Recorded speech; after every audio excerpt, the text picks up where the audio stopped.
どうも皆さんこんにちは、ハラカンタです。今、アフリカ中部のコンゴ民主共和国でエボラ出血熱の流行が急速に拡大しています。2026年8月時点で確認された感染者は4000人を超え、2000人以上が亡くなっています。感染の中心となっているのはコンゴ北東部のイトゥリ州です。今回の流行はコンゴで過去最大規模となっています。今回確認されているのはエボラウイルスの一種、ブンディブ魚ウイルスです。2014年から2016年に西アフリカで大流行したエボラとは原因となるウイルスの種類が異なります。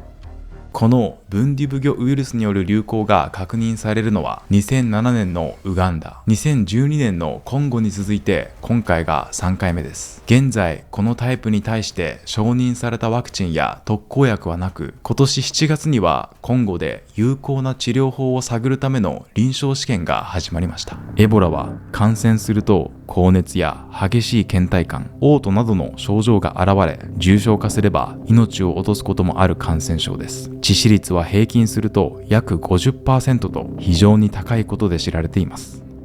エボラと聞けば非常に恐ろしい感染症というイメージを持つ方も多いと思います。ただ今回私が皆さんと考えたいのは、エボラというウイルスそのものについてだけではありません。実は今回エボラは隣国のウガンダにも広がりました。私自身長年国際協力の活動を続けてきた国です。しかしウガンダで確認された感染者は20人。7月16日には最後の患者が退院し、現在は収束宣言に向けた42日間の監視期間に入っています。一方のコンゴでは今も感染が広がっています。なぜ同じエボラが入ってきたにもかかわらず、国によってここまで大きな違いが生まれてしまうんでしょうか。その背景を理解するには、コンゴ東部で30年以上続いてきた紛争について知る必要があります。私は2023年、紛争が続いているコンゴ東部を実際に取材しました。今回はその時の映像もお見せしながら、エボラのニュースだけを見ていてはわからないコンゴ東部で起きている問題を解説していきます。ぜひ最後までご覧ください。そもそもエボラの流行はどうすれば止められるのか。エボラは主に感染した人の血液や体液に直接触れることで人から人へ感染します。そのため感染した人をできるだけ早く見つけて治療し、その人と接触した人を追跡する。亡くなった人から感染が広がらないよう安全に埋葬する。こうした対策が重要になります。余談になりますが、日本にもエボラが広がってくるんではないかと心配する方もいるかもしれません。しかし WHO は今回の流行について世界全体へのリスクは低いと評価しています。日本で一般の人が感染する可能性は現時点では極めて低いです。エボラを止めるために何をすべきかは分かっています。問題はそれを実行できるかどうかです。感染した人と接触した人を追おうとしても、戦闘が起きて住民が避難すればその人がどこにいるのかわからなくなります。患者を病院へ運ぶにも道路が通れなかったり、その先で武装勢力が活動していたりすれば簡単には移動できません。これが現在のコンゴ東部で起きている問題です。ではなぜコンゴ東部ではこれほど長く紛争が続いているのでしょうか。話は1994年に遡ります。コンゴの東側にはルワンダやウガンダがあります。1994年、ルワンダではジェノサイド、集団虐殺が起き、およそ100日間で80万人以上が殺害されました。その後、大量の人々が国境を越えて、当時ザイールと呼ばれていた現在のコンゴ民主共和国へ逃れました。その中には、ルワンダでジェノサイドに加わった武装勢力も含まれていました。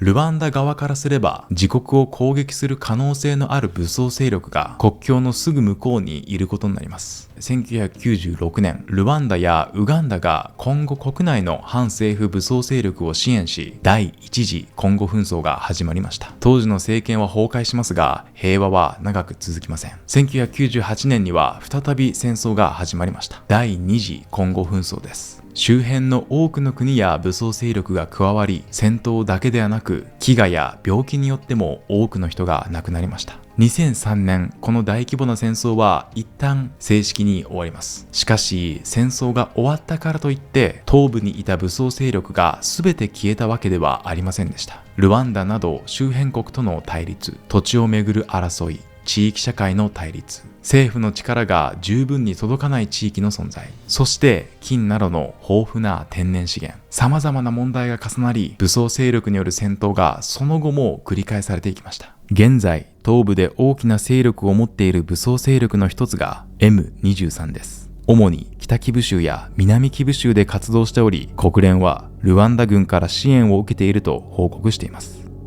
今回エボラ流行の中心となっているイトゥリ州では M23 とは別の武装勢力による戦闘が続いています。つまり同じ一つの戦争が30年間続いているわけではありません。場所によって違う武装勢力や対立があり、形を変えながら暴力が繰り返されてきたということです。では、こうした紛争が続くことがなぜエボラを止めることまで難しくするんでしょうか。ここから私が実際にコンゴ東部を取材した時の映像も交えながらお話ししていきます。その話に入る前に少しだけお知らせをさせてください。私、原寛太は世界を無視しない大人になるためにという本を自費出版しています。私自身が国際協力の活動を始めた原点について書いた一冊です。興味のある方はぜひ動画下のショップからお買い求めください。エボラを抑えるためには感染した人と接触した人を一人一人追っていく必要があります。ところが村の近くで戦闘が起きれば人々は安全な場所へ逃げます。避難先は大きなキャンプとは限りません。親戚の家へ行く人もいれば別の村へ移る人もいます。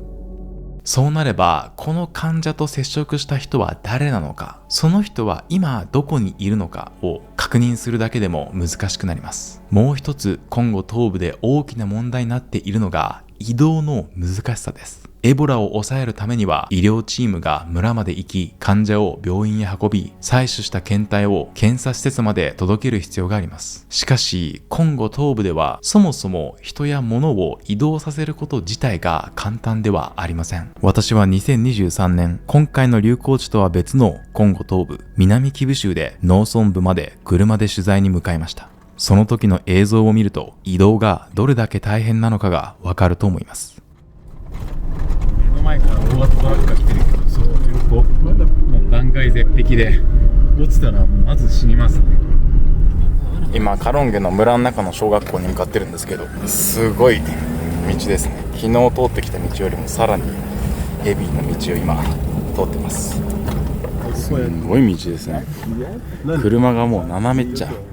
さらに問題は道路の悪さだけではありません。コンゴで長年活動する小川慎吾さんは、私たちが出発する前にコンゴ東部で移動する際の注意点についてこう話していました。道中で武装勢力による誘拐なども起きたことがあるみたいな。そうです。この辺り一帯やはり紛争が今もまだ続いている場所でもあるので、武装グループが村を襲撃したり人を誘拐したりっていうことが発生している場所でもあるので、そこはもうこっちに来る前から我々も事前に情報をかなり収集して、今回この時期、今日この日移動するのは安全、